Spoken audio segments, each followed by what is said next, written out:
Welcome to the Bunny Knit Nightie Sew Along. This is a pattern that has been around for several years, and then a couple of years ago when it was time for reprinting, we went ahead and made a few changes.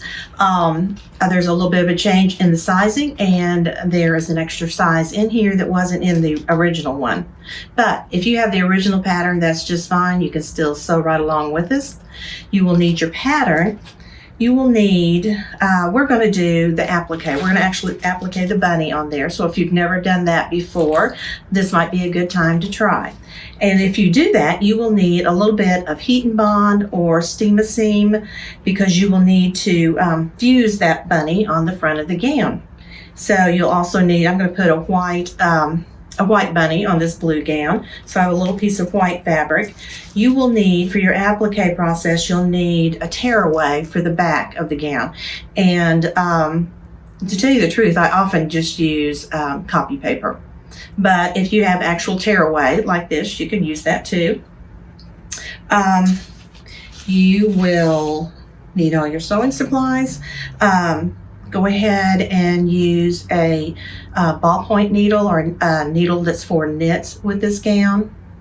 So when you are looking at the back of your pattern and you're looking at the fabric requirements, if you have not bought your fabric yet, if you will purchase an extra 1/4 yard, I'm going to show you how to get 2 gowns for the price of 1 and just a little bit more. So if you haven't gotten it, think about that. But either way, don't cut your fabric yet. Go ahead and watch the next segment, and you can see how we can fold and refold and actually get 2 gowns if you buy just a little more fabric. And that's not me trying to sell more fabric. It's just that that's all it takes to be able to get 2 gowns out of just a little more than what the pattern calls for. So I'll see you back in just a little bit.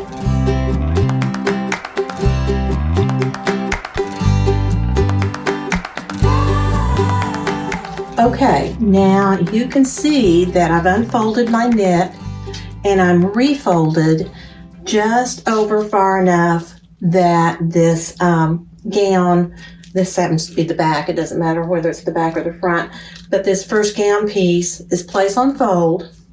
And I've just folded enough so that the bottom edge is just almost on the edge of the fabric. I went ahead and trimmed off the selvage. And that way I wouldn't by accident get a little bit of selvage in the corner of the gown.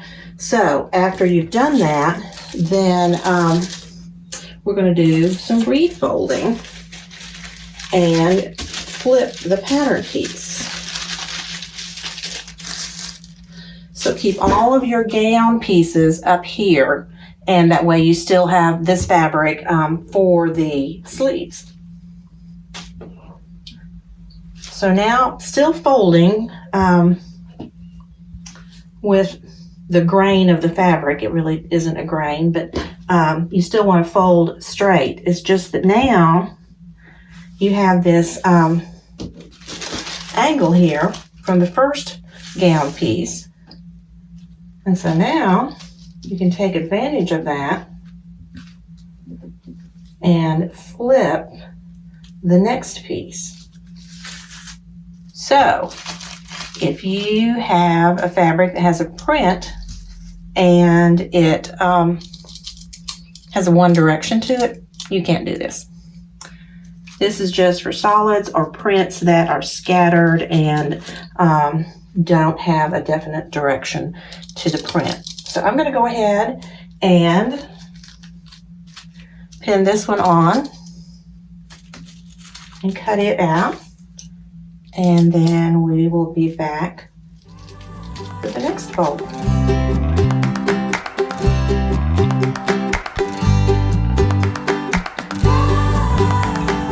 So now I've got the front of my gown folded and cut. So now we're ready to fold again.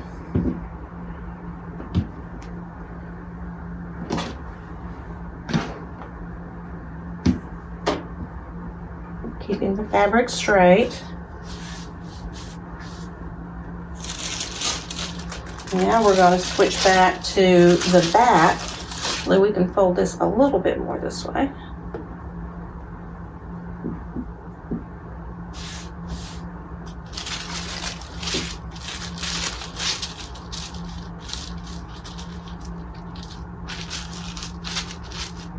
So I'm going to cut this out. That'll give me 2 backs. And then you see that I've got enough here then to refold one more time and get a second front. And then we still have your extra fabric down here for your 4 sleeves. So you're going to be able to get 2 gowns instead of just 1. Now, before you take your pattern pieces off of your fabric, there's just a few things you need to mark. There's a little placement line up here, that little V. You need to just mark a dot or a line there. And then on the other side, that's the only thing for the sleeve. And then for the back, I'll lay these back on here.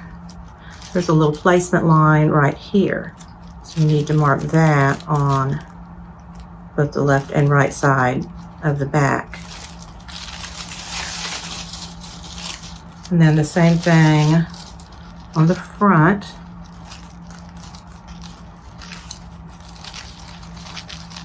Mark that, mark it on the other side.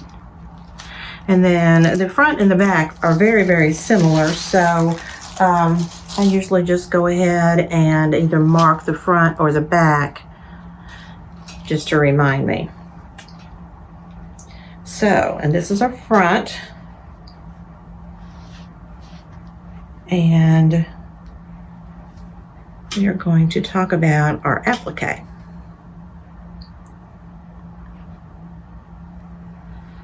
So I'm just going to put a little mark here. I still have my front gown folded, so I'm just going to mark that to know that that's the center, and that will help in when we're placing the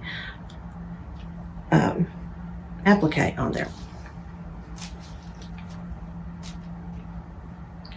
So I went ahead and traced my bunny on my heat and bond or steam-a-seam, whichever you are using, and then I fused it to the wrong side of the fabric that I'm going to be using.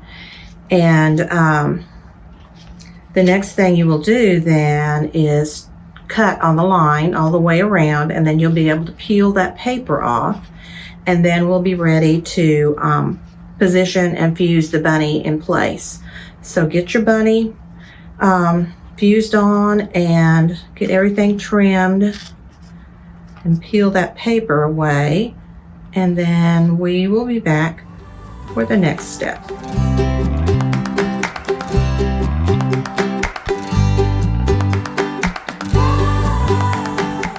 Okay, so I've taken the paper off the back of my bunny. I went ahead and continued the detail of the lines for the bunny's ear and along its back, so that I can continue that satin stitch line there, and that will give it a little more detail. So now I've got my center marked as far as this way, and what I did is I went ahead and jumped to step 2, which is pressing the neck edge 1/2 inch, and I did that so that I could visualize exactly where my bunny should go. It's easy to get it too close to the top of the neck edge if you haven't pressed that first. So I like to do that. And then I'm thinking about right here. And you can just kind of eyeball that. But that looks good. So I'm just going to press him down.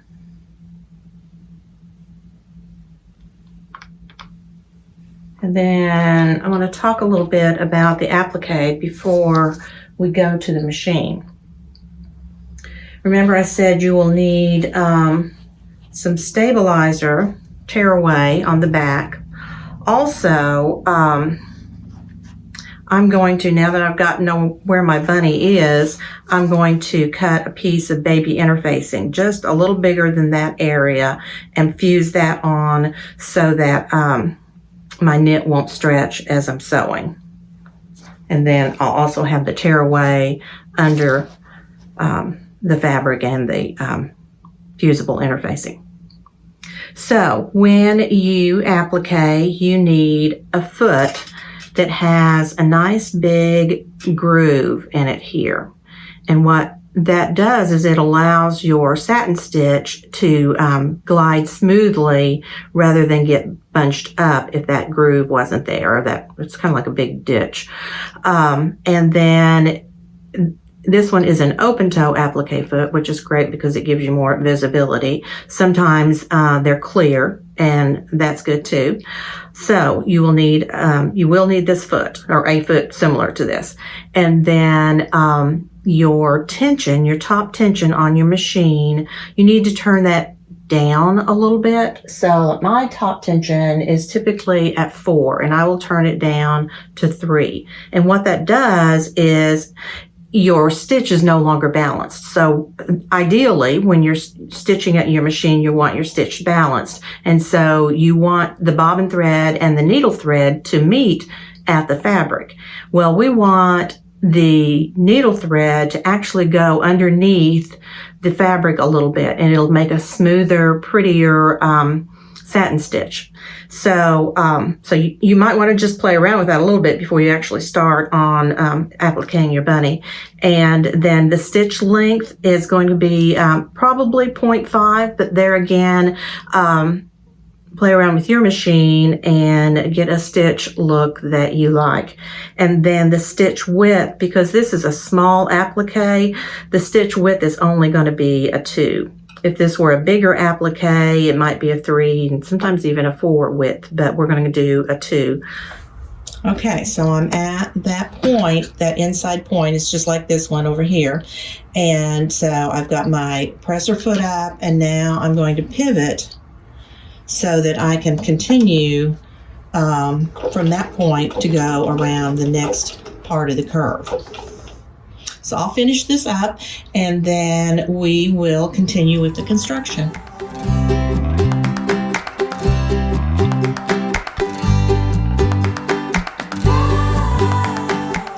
Okay, so I've been stitching on my applique. I did go ahead and fuse the lightweight baby interfacing just under where the bunny is, and then I have my tearaway. I ended up choosing a width instead of 2. It's kind of in between 2 and 2.5. It just needed to be a little bit wider because you need to be able to do the satin stitch with your needle swinging off the applique and then back on the applique. And so if it gets to be too narrow, then it's hard to do that without maybe having some fuzzies along here, or maybe not catching enough of the applique. So I did bump it up a little bit, and I just wanted to talk a little bit about curves and points. So when you're going around an outside curve like this, you'll stop and pivot from time to time, and you need to stop with your needle on the outside. So just think of it this way. If it's an outside curve, you stop with your needle on the outside when you need to pivot. If it's an inside curve or in an inside point like that is, then you'll stop with your needle on the inside right there above the point, and then pivot.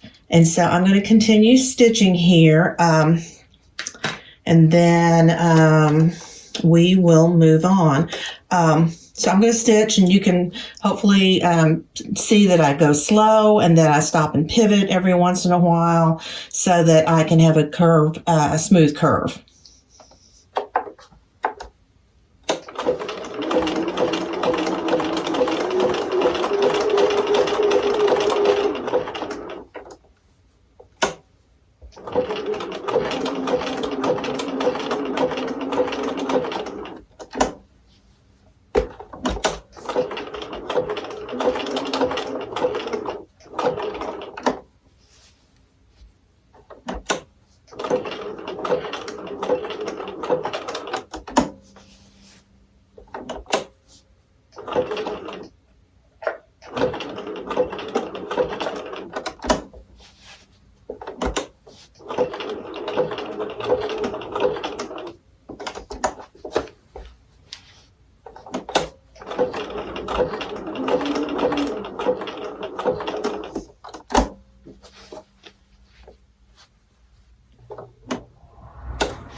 So I'm going to finish here, and then when I get to this point, I will come back and show you what I do right there.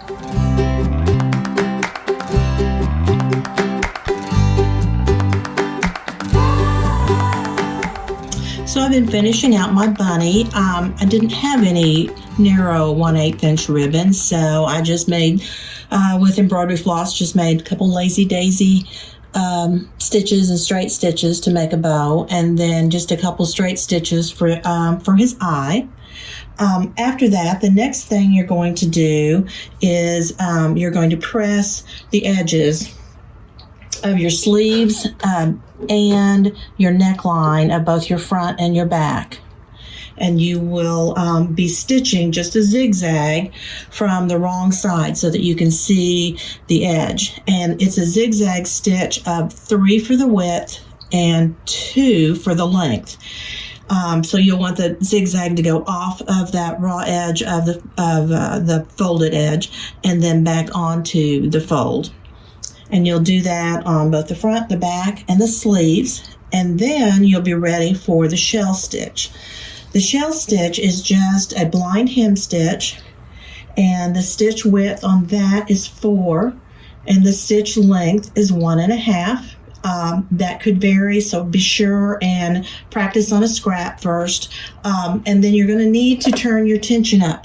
I had to turn mine up to about 7.5, so it's normally on 4, and I had to turn it up to just a little past 7, and I think that's just going to vary depending on your machine, but also depending on the thickness of your knit. So you definitely need to practice on a scrap.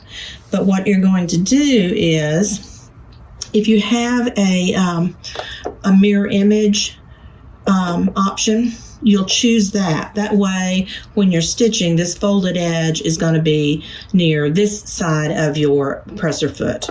If you don't have a mirror image, what you will need to do is just flip your sleeves and your neckline over so that you can still get that shell stitch, but it'll be maybe a little bit awkward because it's kind of opposite of what you would normally sew. And what happens is, on a blind hem stitch, you have it will do a straight stitch for I just turned my mirror image off instead of on. It'll do a straight stitch, and then it will swing off to the right, and you need for it to go off the fabric when you do that. And the reason you need your tension tightened is you need for that needle thread to grab the bobbin thread, and that's what causes the shell edge to form. So it's important that your needle swings off the fabric, but just barely off the fabric. So I would work on that for a while before you start on your gowns, and then if it gets a little wavy, and it probably will, if you will just take your steam iron and steam that edge, it'll bounce right back.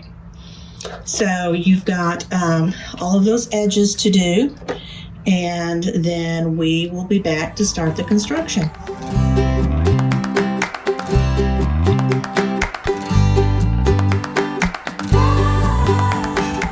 Now we're ready to move on to step 5. So what we're doing is we're overlapping the shoulders, and the back overlaps the front.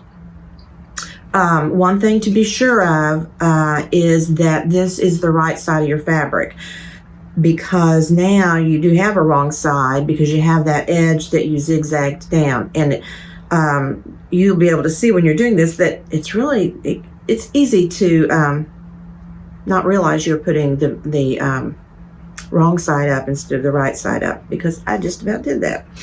So Make sure this is the right side and this is the right side. So essentially you're putting the wrong side of the back of the gown to the right side of the front of the gown, and you're overlapping, and that's where these marks come in that you transferred from your pattern. And you want those to meet just like that. I think this is a nice size neckline for a 6 to 12 month. But if you know the baby you're sewing for has maybe more than one chin, you can shift this a little bit, not very much, but instead of matching the dots, you could move the back of the gown toward the back a little bit. So instead of them matching, they could be about 1/8 of an inch apart. You don't want to do it very much or your sleeve won't fit, but there's a little bit of playroom, not a lot, but just 1/8 of an inch can make a good size difference. It would make about a 1/2 inch difference. So if you know your little baby is got 2 or 3 chins, then you might want to move it just a little bit. So I'm going to put a pin and match those dots, and then over here, that point needs to stay along the edge of the armhole. If you're not careful when you go to stitch, you could stitch it in such a way that that point sticks out after you are putting your sleeve on. So put another pin right there to hold that point in place. And we're going to go ahead and baste this first. So just leave that pin there till you get it stitched in place. And then same way on this side, make sure that point goes all the way to the edge of the armhole. So I'm going to put a couple more pins in there. I have gone ahead and done that on this side. So now I'm ready for the sleeve. So this is my armhole. And then again, make sure that you have the right side down. So right sides together for your sleeve as well. And usually what I like to do is put a pin here.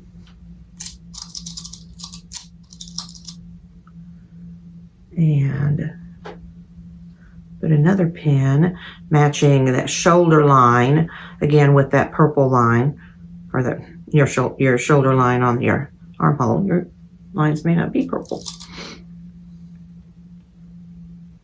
And then another one back at the beginning of the armhole.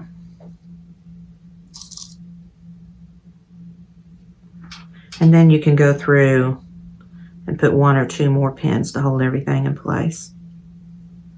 And then this will be stitched with a slight zigzag, so 0.5 for the width of the zigzag, and then for the length it is 2.0, and that will give that stitch just a little bit of stretch. Okay, so I'm ready to stitch this on. After I do, I'm going to serge this edge. If you don't have a serger, you can just trim it neatly and stop at that, or you could trim it a little bit, just to clean it up, and then use a zigzag to finish it, or one of your other stitches on your machine that you like to use for finishing seams. So I've got that done, and I'm going to stitch it on and get that seam finished, and then we'll be back.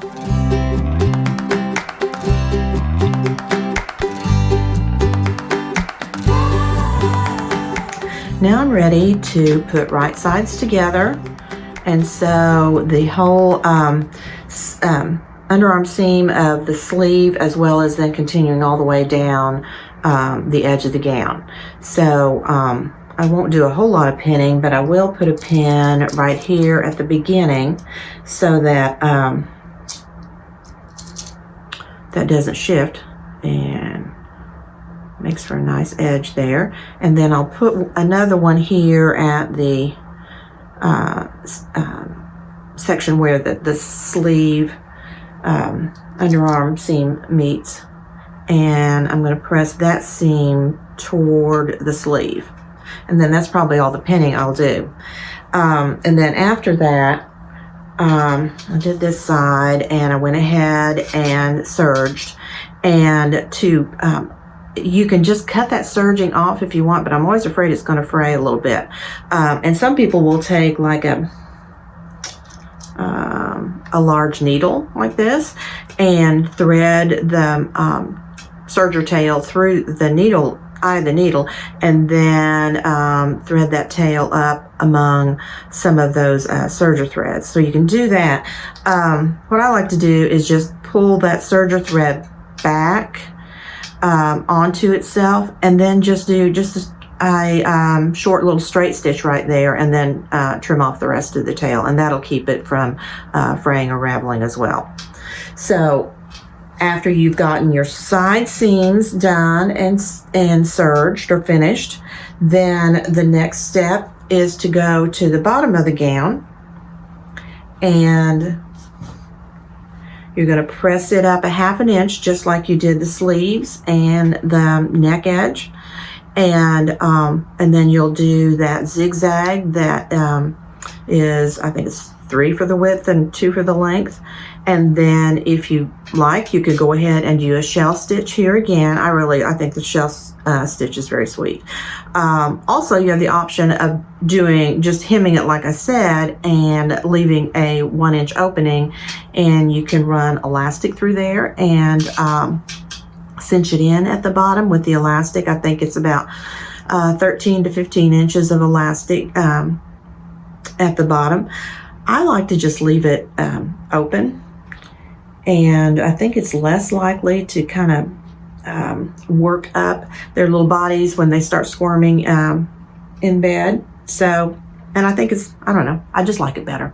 So, but that is just totally personal preference. So I'm going to finish up, and then we will talk at the very end.